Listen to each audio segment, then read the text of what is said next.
এবার অরিন অর্থাৎ আহাদের হুবু ছোট বউ সে কিন্তু আহাদের সব কুকর্ম ফাঁস করে দিচ্ছে। এটা নাকি তাদের প্রাঙ্ক ছিল। আসলে সে বলেছে, অরিন বলছে যে এটা আমাদের প্রাঙ্ক ছিল। আসলে আহাদ তিশাকে অনেক বেশি ভালোবাসে। আমি আমার আহাদকে দিয়ে দিলাম, তারপরেও তিশা তুমি ফিরে আসো। যাই হোক, এভাবেই কিন্তু অরিন বলছে। আসলে এগুলা কি অরিনের ভাষা? অরিন কি একদম সত্যি সত্যি এগুলা বলছে?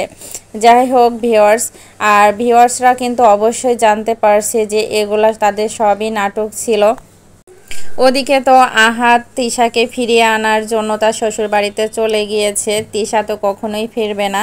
শেষমেশ এই যে তারপর ওদের ডিভোর্স কিন্তু হয়ে যাচ্ছিল। তারপর ডিভোর্স আর হয় নাই, পরে শর্ত দিয়েছে যে এই শর্তগুলা যদি মানতে পারে তাহলেই তিশা আর কি সংসারে ফিরবে। সেই শর্তগুলা হলো যে আহাদ নাকি খুব মারধর করতো, মাঝে মধ্যে ভাঙচুর করতো, তো এগুলা করতে পারবে না, কখনো কখনো আর বিয়ে করতে পারবে না। তারপর এই যে কথায় কথায় গালিগালাজ করা, তারপর মানে ইমোশনাল ব্ল্যাকমেল করা, এগুলা কিছুই করতে পারবে না। যদি এগুলা না করে তাহলে হয়তো তিশা ফিরবে, এরকম করে কিন্তু অঙ্গীকারনামা দিয়েছে, মানে স্টাম্পে সই নিয়েছে। আহাদ সব কিছু মেনে নিয়েছে। যাই হোক ভিউয়ার্স, আর আহাদ যেহেতু তিশাকে ভালোবাসে, আসলে মন থেকে ভালোবাসে না। মন থেকে যদি ভালোবাসতো তাহলে কখনো একটার পর একটা বিয়ে করতো না, একটাকে নিয়েই সন্তুষ্ট থাকতো। আসলে আহাদের তো চরিত্রগত সমস্যা আছে। ভিউয়ার্সরা কিন্তু সেটাই বলছে যে ওর চরিত্রগত সমস্যা আছে। এর আগে আখিকে বিয়ে করেছে, তারপর তিশার আগেও প্রথম যে বউ দীপা তাকে বিয়ে করেছিল।